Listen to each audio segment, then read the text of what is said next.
72 বছরের চাচা, 73 বছরের চাচা, যেই দিন আপনার বয়স ছিল 20, 22, 21, আজকে কত?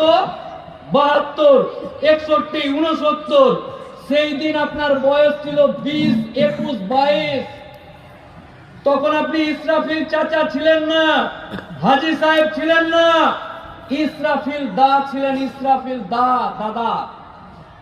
আচ্ছা, আপনার বয়স যখন 22 ছিল, এই দেওয়ানদিঘি, এই বর্ধমান, এই কুসুমগ্রাম, এই মন্তেশ্বর, এই মেমারিতে আপনার দাপট কেমন ছিল ইসরাফিল দা? ও চাচাজি,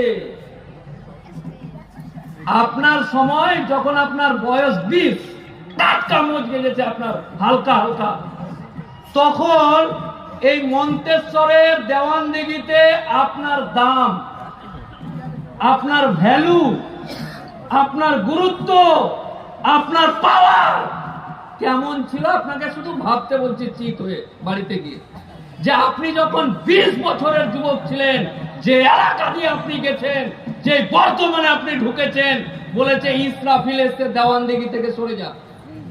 আর আজকে